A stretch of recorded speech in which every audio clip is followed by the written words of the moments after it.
Hello and welcome everybody to 2006. Tiger Woods won two majors, the Open and the PGA Championship. Was it Ogilvy won the US Open? Phil Mickelson won the Masters. That was a great year for watching golf, 2006. Titleist came out with three drivers. This one is the 905T, middle of the road. The 905R was the big 460cc head, the largest head that Titleist has ever come out with at that time, still to this day, because it's the max size you can have. And the S was the small, weight forward, low spin one. We'll talk about it here later. But more importantly, I was a senior in college and Nintendo came out with the Wii. My friends and I went to Walmart that night, the day before it was released. This is as a senior in college. We're like, is there a line for the Wii coming out tomorrow morning? And the Walmart employee was just like, no. We're like, well, this is the start of the line. So we waited there for a little bit. The manager kicked us out. He's like, you have to wait outside. So we went outside and camped outside. We had a huge support group, so we were calling like our college friends, bring us a TV, bring us our GameCube or whatever. So we were playing there, you know, outside of a Walmart, plugged into the outdoor outlets on Walmart. This is something that, if you wanted adventure, camp outside of Walmart. Either way, we got the first 4 Wiis. Maybe my group of friends that were waiting there. First 4 Wiis. And then we just stayed up all night. All day and all night the next day playing, was it Zelda? I don't remember. Anyway, we had a lot of fun. So let's get this on the review table.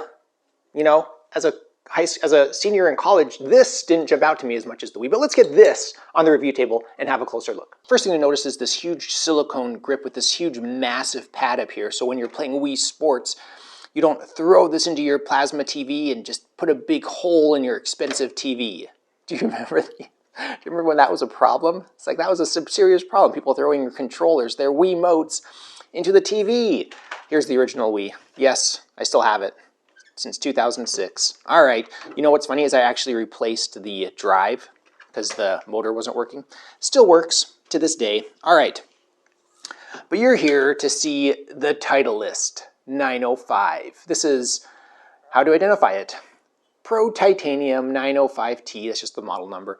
They have the S, the T, and then the big one is the R. Review pending. Just stay tuned. 9.5 degrees, so the degree here. Titleist arrows with this little, that's not the weight port, it's just a target dot, because the weight port's right here. You can see the bore through hosel. Anyway, arrows away from this target. Pro Titanium 905T. And it's just absolutely lovely. As we spin around the skirt, you'll see there are some molded in embellishments here, just this little triangle shape here, this kind of, what is that, a sector, like a slice of pizza right here. Nothing on the toe, very clean. This sweet spot right here, you want to hit the ball in there. Can you hit the ball in there? That's what you want. You can see the slightly elevated triangle line, crown, beautiful metal flake. This, you know, you can see the stamp right here for the serial number. Plain black ferrule, you know, nice shiny hosel right here. The shaft is graphite, and what would you expect from 2006? You need the Grapholoy Blue. Stiff flex. This is just to remind me of the year I put that on there. And this is a softie. Do you remember these? Golf Pride softies? Do they still make these? I don't even know if they still make these. They have like a, what is it, the new CPX or whatever. Anyway, it's a beautiful, beautiful console system.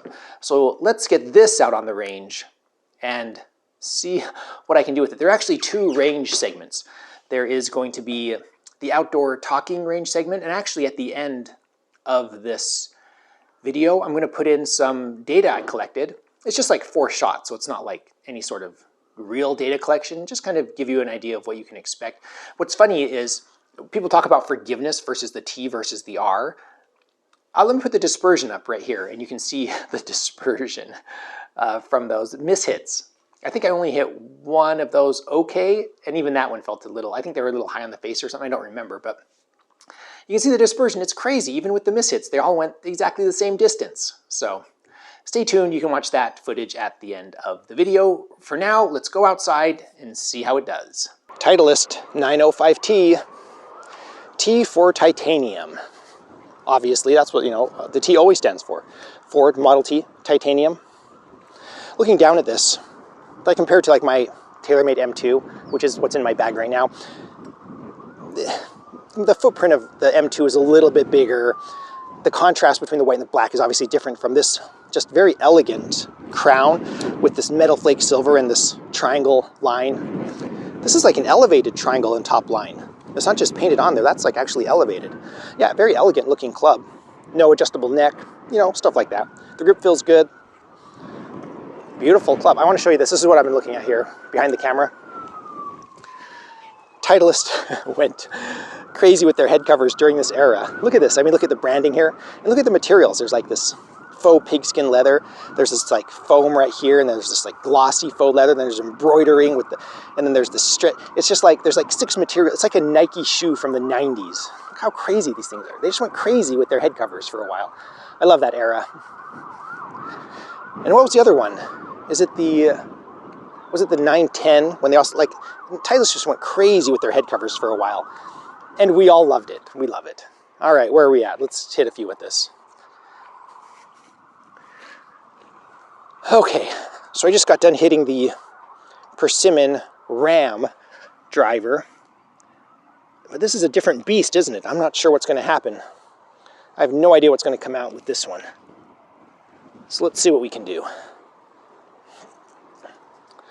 All right, I'm aiming for those flags out there. There's a red flag and a white flag kind of between those. There's a yellow flag in there too, so just in that general direction of those 3 flags.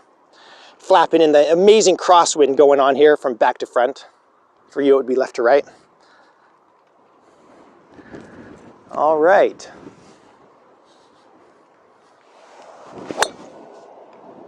Huge pull left.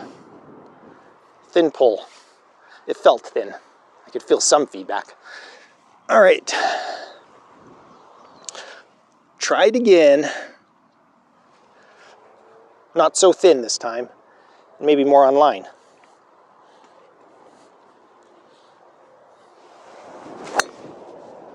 There we go. That also felt a little thin, but the results were okay. It dropped shy of that 250. We're getting there.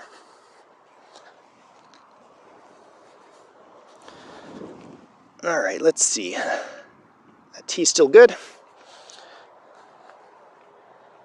All right. I want to work on one thing on my swing, and we'll see what happens. I have a different swing thought I'm going to go through. So this is it, guys. This is why you don't try to change your swing in the middle of a game. You're going to witness that right here. Actually, that worked out really well. A little fade, the wind is helping that fade. Look at the distance on that one. That one was stunning. All right.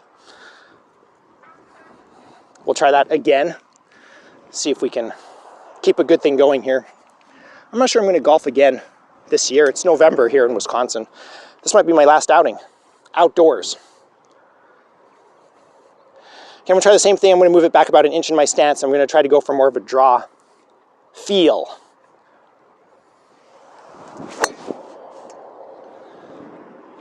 And it was kind of a pulley fade there. Not quite as far as that last one I hit.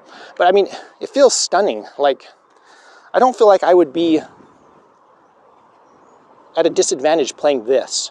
It might not be as long. I don't know. I haven't done the testing. And this channel's not about testing. There are enough people doing that. I'm not going to collect that much data. All those data.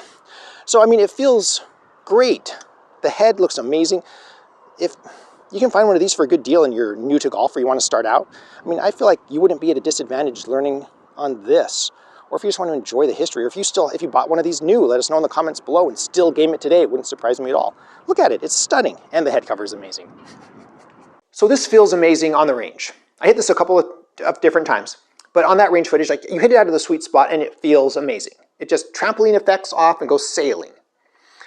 If you mishit it, it knocks on your hands and says, "Excuse me, Mr. Vintage Golfer, I am being mishit. Please correct your swing and try again." You know, it's very polite about it. This club, to me, represents a change of mindset. And it took a lot of people, you know, several years to really embrace the 460cc driver size head. When Ping came out with it and Cleveland came out with it, a lot of the companies were just kind of scoffing. They're like, ha ha ha ha, you don't need a club head that big. You don't want a parachute on the end of your stick. You want something that's sleek. And the pros are going to play with our smaller club head sizes. 2006, the R, the 460cc version of this, was played by pros. And at this point, that point on, it was just like not everybody, using hyperbole. There's always somebody who's like, not everybody, and so-and-so played the 400cc driver until 2019. Okay, but generally speaking, everybody, was playing the larger size heads to this day. Okay, so that was kind of, to me, that's where it started in 2003 and it kind of ended in the 2006, 2007 era where everybody was just kind of on board, let's full steam ahead, let's go. So, interesting transition. So, this club, in the era, seemed like you were just making life hard for yourself. Not this one so much as maybe the S. So the S was like the super low spin one. And with the weight way forward, not forgiving. This one's kind of in the middle, a more forgiving, I think of it as a more forgiving 400cc head. And then you had the big head, okay? So to me, this is kind of like that. But when it was new, I feel like people were just making life hard for themselves with the smaller head. I don't know if you agree with this, but it's like my son, okay? This happened a few years ago. Parents can relate. We're leaving a store, okay? And there are two doors, right? So I open the first set of doors, hold it open, my son's walking, and then I see he's like half a step from clearing the path of the door. So I let go of the door, I know it's gonna close slowly, so I go on to open the next door, I look back and he has frozen in his tracks, his eyes open up, and then he kind of scoots back and goes like this. And he sticks his foot out. And the door hits his shoe, okay, harmlessly. And he's like, meh, Dad. It's like, listen, I can spend every second of the day with him, reading, playing games with him, and then he's still, this need for attention is just insatiable, right? It's just never going to be satisfied. And so he's like, Dad, you let our hand me. I didn't want to, so it's just like, let's go. Come on, we need to go right now. Trying to ignore him. Oh my goodness. Sometimes I feel like I'm like that. When I bought this, I was like, people always talked about the 400cc's being better, or for better players than the 460cc head. But, I'm going to try it, and I was debating whether the S or the T, but I found a T, so I just bought the T. And I'm like a little boy, just making life hard for myself. I'm like, I'm going to get hit by the door. Yeah, I got hit by the door. It's not the most forgiving thing. But when you do hit it right, it feels good. So, I don't know, let me know your thoughts and memories with the Titleist 905T. Embrace the bigness. Embrace it. Titleist 2006. So if you still game this or if you bought them new, let me know your thoughts. If you tried the S, the T, and the R, let me know. I'm probably going to try all of them at some point in the future, no telling when. So as usual, huge shout out to my patrons. Thank you so much for your support. I really appreciate it. I post a few behind the scenes pictures and updates on Patreon. It's just general support. I would also like to invite everybody to visit my Amazon shop. It's in the description below. I have some golf accessories and stuff on there. Please visit that. All proceeds, I do make some proceeds from all qualifying purchases as I am an Amazon associate. Thank you everybody for watching. I am the Vintage Golfer.